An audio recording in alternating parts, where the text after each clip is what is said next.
Test 3. You will hear a number of different recordings, and you will have to answer questions on what you hear. There will be time for you to read the instructions and questions, and you will have a chance to check your work. All the recordings will be played once only. The test is in 4 sections. At the end of the test, you will be given 10 minutes to transfer your answers to an answer sheet. Now turn to Section 1.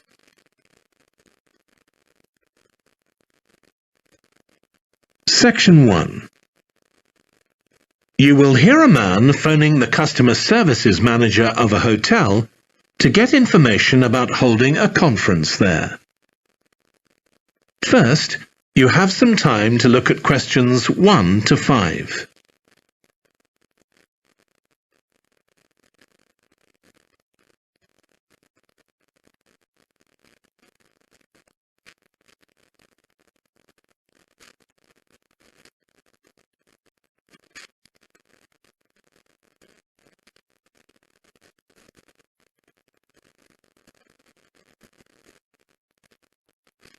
You will see that there is an example that has been done for you. On this occasion only, the conversation relating to this will be played first. Hello, Flanders Conference Hotel. Oh, hi. I wanted to ask about conference facilities at the hotel. Have I come through to the right person? You have. I'm the Customer Services Manager. My name's Angela. The name of the Customer Services Manager is Angela. So Angela has been written in the space. Now we shall begin. You should answer the questions as you listen, because you will not hear the recording a second time. Listen carefully and answer questions 1 to 5. Hello, Flanders Conference Hotel. Oh, hi. I wanted to ask about conference facilities at the hotel. Have I come through to the right person? You have. I'm the Customer Services Manager. My name's Angela. So, how can I help you? Well, I'm calling from Barrett and Stanson's. We're a medical company based in Perth. Oh, yes? And we're organising a conference for our clients to be held in Sydney. It'll be held over 2 days, and we're expecting about 50 or 60 people. When were you thinking of having it? Sometime early next year, like the end of January. It'd have to be a weekend. Let me see. Our conference facilities are already booked for the weekend beginning January the 28th. We could do the first weekend in February. How about January the 21st? I'm afraid that's booked too. Well, let's go for the February date then. So, that's the weekend beginning the 4th. Okay. Now, can you tell me a bit about what conference facilities you have? Sure. So, for talks and presentations, we have the Tesla room. Sorry? Tesla, that's spelled T-E-S-L-A. It holds up to 100 people, and it's fully equipped with a projector and so on. How about a microphone? Yes, that'll be all set up ready for you. And there'll be one that members of the audience can use too, for questions if necessary. Fine. And we'll also need some sort of open area where people can sit and have a cup of coffee. And we'd like to have an exhibition of our products and services there as well, so that'll need to be quite a big space. That's fine. There's a central atrium with all those facilities, and you can come before the conference starts if you want to set everything up. Great. And I presume there's Wi-Fi? Oh, yes. That's free and available throughout the hotel. Okay. Would you also like us to provide a buffet lunch? We can do a 2-course meal with a number of different options. What sort of price are we looking at for that? Well, I can send you a copy of the standard menu. That's $45 per person. Or you can have the special for $25 more. I think the standard should be okay, but yes, send me the menu. Before you hear the rest of the conversation, you have some time to look at questions 6 to 10.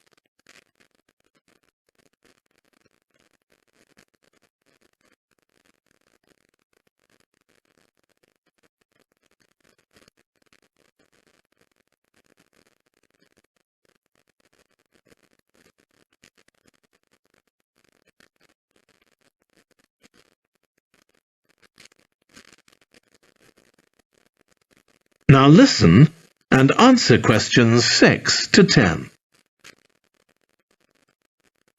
Now, we're also going to need accommodation on the Saturday night for some of the participants. I'm not sure how many, but probably about 25. So what do you charge for a room? Well, for conference attendees, we have a 25% reduction, so we can offer you rooms at $135. Normally, a standard room's $180. And does that include breakfast? Sure. And of course, guests can also make use of all the other facilities at the hotel. So we've got a spa where you can get massages and facials and so on. And there's a pool up on the roof for the use of guests. Oh, great. Now, what about transport links? The hotel's downtown, isn't it? Yes.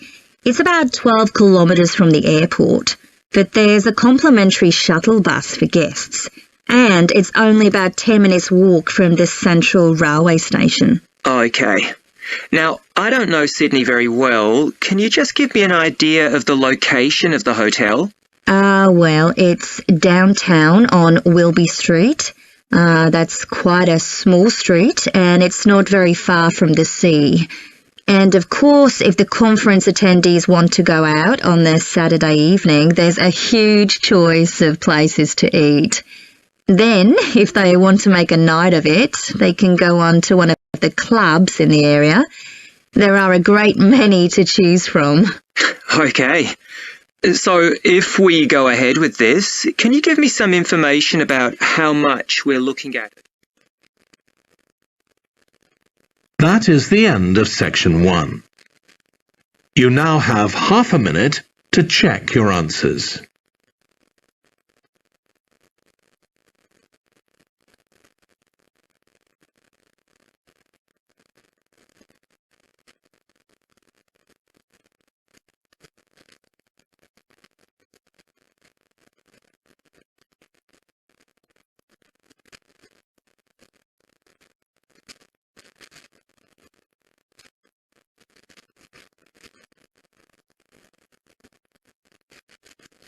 Now turn to section 2.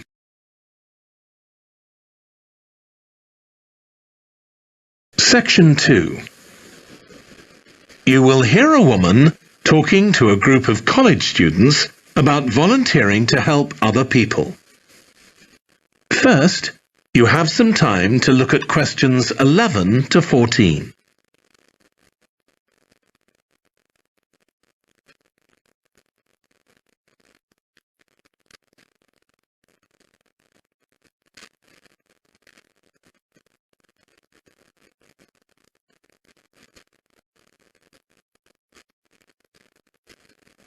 Now listen carefully and answer questions 11 to 14.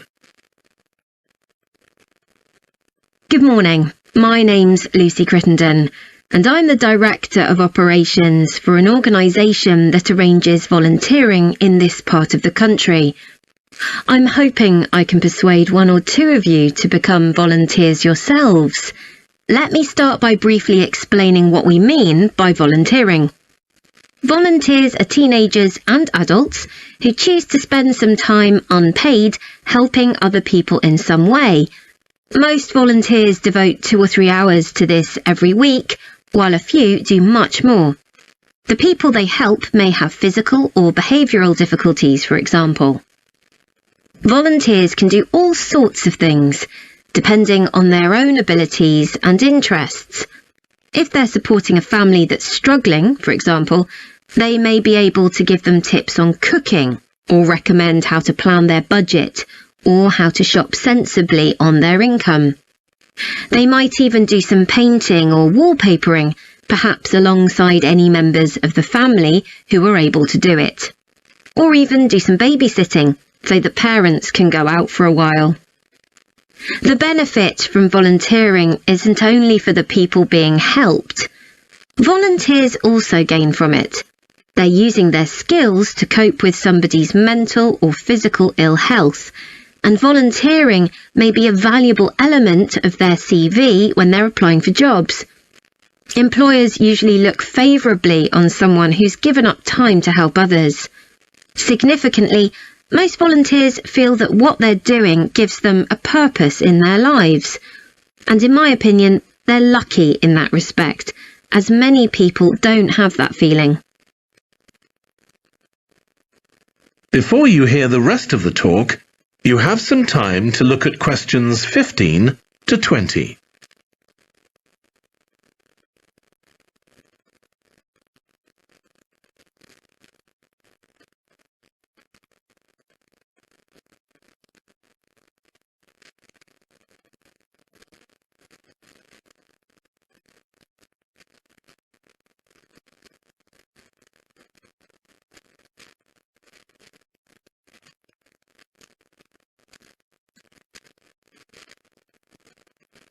Now listen and answer questions 15 to 20.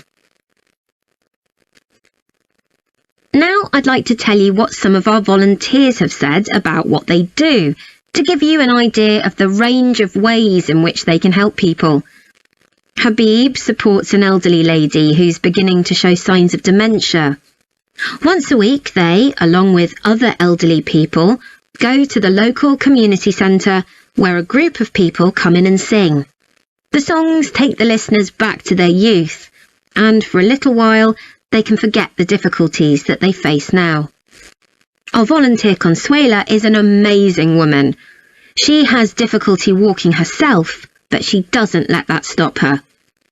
She helps a couple of people with similar difficulties who had almost stopped walking altogether. By using herself as an example, Consuela encourages them to walk more and more.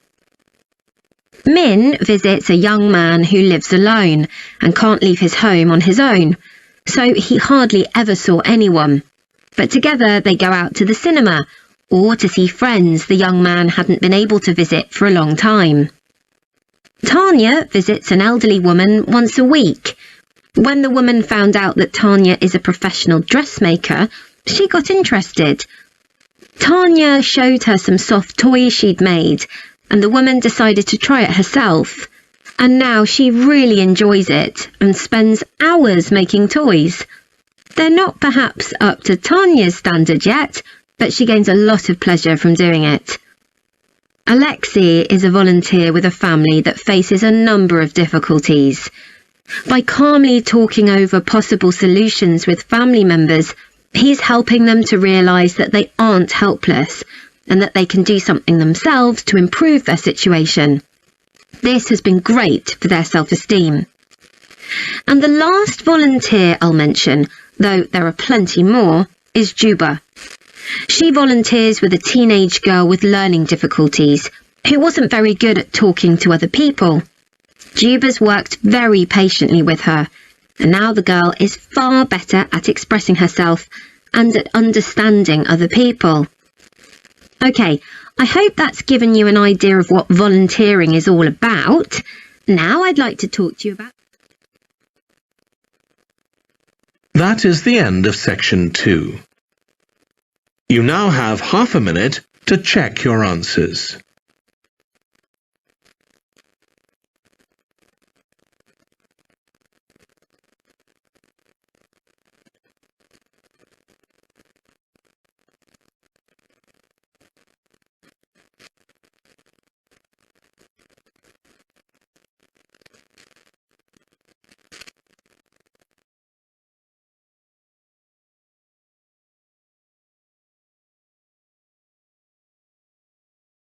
Now turn to Section 3. Section 3. You will hear a trainee music teacher called Joe talking to his supervisor about the school marching band that he has been given responsibility for.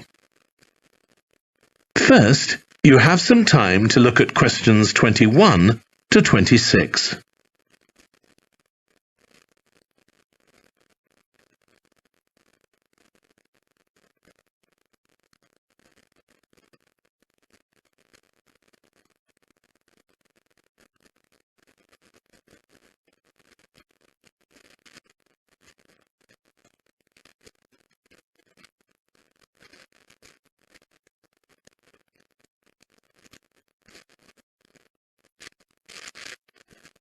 Now listen carefully and answer questions 21 to 26. So, how are you getting on with your teaching practice at the high school, Joe? Well, I've been put in charge of the school marching band, and it's quite a responsibility. I'd like to talk it over with you. Go ahead. You better start by giving me a bit of background. Okay. Well, the band has students in it from all years, so they're aged 11 to 18, and there are about 50 of them altogether. It's quite a popular activity within the school. I've never worked with a band of more than 20 before, and this is very different. I can imagine. They aren't really good enough to enter national band competitions, but they're in a regional one later in the term. Even if they don't win, and I don't expect them to, hopefully it'll be an incentive for them to try and improve. Yes, hopefully. Well, now the town council's organizing a carnival in the summer, and the band has been asked to perform. If you ask me, they aren't really up to it yet, and I need to get them functioning better as a band, and in a very short time. Have you been doing anything with them? Apart from practicing the music, I mean. I played a recording I came across of a drummer talking about how playing in a band had changed his life. I think it was an after-dinner speech. I thought it was pretty inspiring because being in the band had stopped him from getting involved in crime. The students seemed to find it interesting, too. That's good.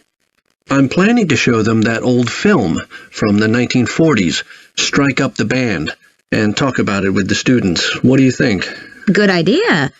As it's about a school band, it might make the students realize how much they can achieve if they work together. That's what I've got in mind. I'm hoping I can take some of the band to a parade that's going to take place next month. A couple of marching bands will be performing, and the atmosphere should be quite exciting. It depends on whether I can persuade the school to hire a coach or two to take us there. They sound like good ideas to me. Thanks. Before you hear the rest of the discussion, you have some time to look at questions 27 to 30.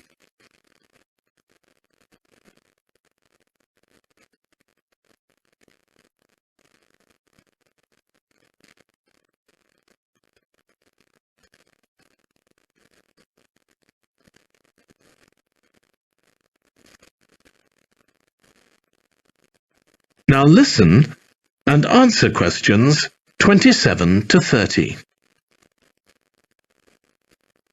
Can I tell you about a few people in the band who I'm finding it quite difficult to cope with? I'm sure you'll have some ideas about what I can do. Go ahead. There's a flautist who says she loves playing in the band. We rehearse twice a week after school, but she's hardly ever there. Then she looks for me the next day and gives me a very plausible reason. She says she had to help her mother, or she's been ill, but to be honest, I don't believe her. Oh dear. Any more students with difficulties? Plenty. There's a trumpeter who thinks she's the best musician in the band, though she certainly isn't. She's always saying what she thinks other people should do, which makes my job pretty difficult. She sounds a bit of a nightmare. You can say that again. One of the trombonists has got an impressive sense of rhythm and could be an excellent musician, except that he has breathing difficulties, and he doesn't really have enough breath for the trombone.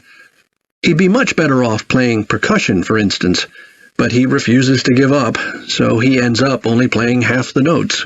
I suppose you have to admire his determination. Maybe. One of the percussionists isn't too bad, but he never seems to interact with other people, and he always rushes off as soon as the rehearsal ends. I don't know if there are family reasons or what, but it isn't good in a band, where people really need to feel they're part of a group. There are others too, but at least that gives you an idea of what I'm up against. Do you have any thoughts about what I can do, Lizzie? That is the end of section 3. You now have half a minute to check your answers.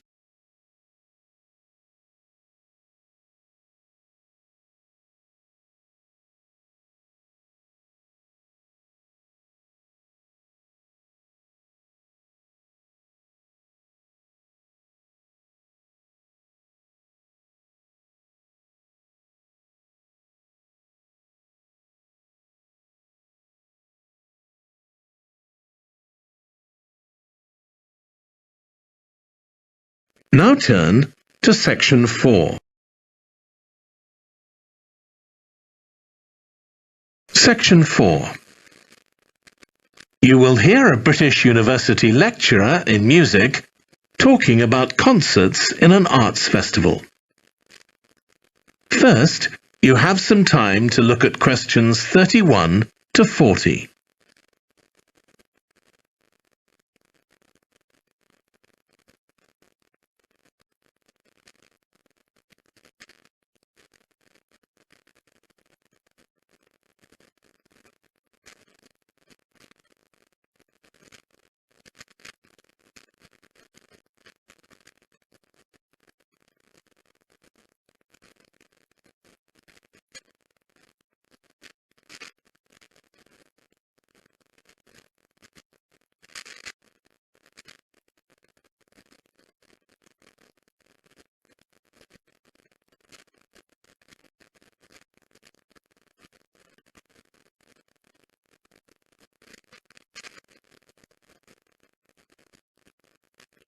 Now listen carefully and answer questions 31 to 40.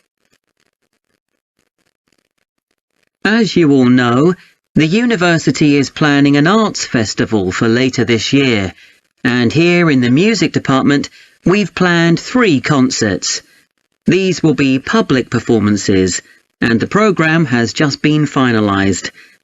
The theme of the festival is links between the UK and Australia, and this is reflected in the music.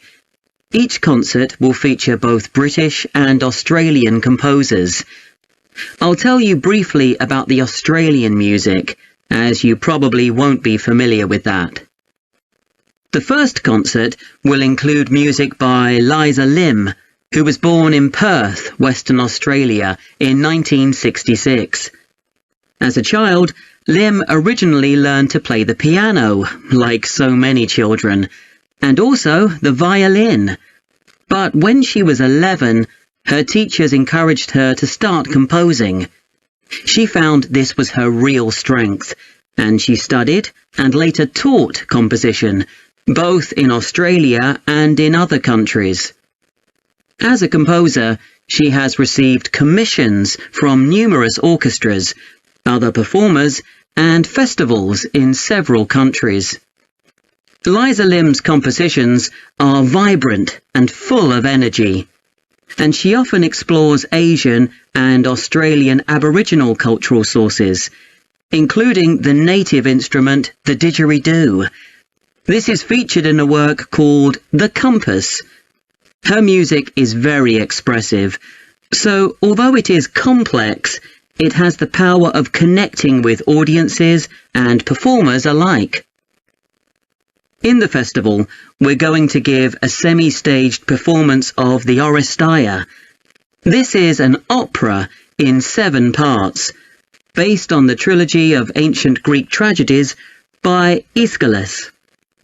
Lim composed this when she was in her mid-20s, and she also wrote the text, along with Barry Kosky. It's performed by 6 singers, a dancer, and an orchestra that, as well as standard orchestral instruments, includes electric guitar and a traditional Turkish stringed instrument. Lim wrote that because the stories in the tragedies are not easy to tell. The sounds she creates are also disturbing, and they include breathing, sobbing, laughing, and whistling. The work lasts around 75 minutes, and the rest of the concert will consist of orchestral works by the British composers Ralph Vaughan Williams and Frederick Delius.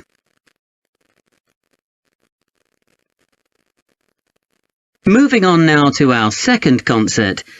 This will begin with instrumental music by British composers Benjamin Britten and Judith Weir. After the interval, we'll go to Australia for a piece by Ross Edwards, The Tower of Remoteness. According to Edwards, the inspiration for this piece came from nature, when he was sitting alone in the dry bed of a creek, overshadowed by the leaves of palm trees, listening to the birds and insects. The Tower of Remoteness is scored for piano and clarinet. Edwards says he realized years after writing the piece that he had subconsciously modelled its opening phrase on a bird call. Ross Edwards was born in 1943 in Sydney, Australia, and studied at the Sydney Conservatorium of Music and the Universities of Adelaide and Sydney. He's well known in Australia, and in fact, he's one of the country's most performed composers. He's written a wide range of music, from symphonies and concertos to some composed specifically for children. Edwards's music has been described as being deeply connected to Australia, and it can be regarded as a celebration of the diversity of cultures that Australia can be proud of. The last of the 3 Australian composers to be represented in our festival is Carl Vine. Born in 1954, Vine, like Liza Lim, comes from Perth, Western Australia. He took up the cornet at the age of 5, switching to the piano 5 years later. However, he went to university to study physics before changing to composition. After graduating, he moved to Sydney and worked as a freelance pianist and composer. Before long, he had become prominent in Australia as a composer for dance, and in fact has written 25 scores of that type. In our third concert, Vine will be represented by his music for the flag handover ceremony of the Olympics held in 1996. This 7-minute orchestral piece was of course heard by millions of people worldwide, and we'll hear it alongside works written by British composers Edward Elgar and, more recently, Thomas Adès. That is the end of section 4. You now have half a minute to check your answers.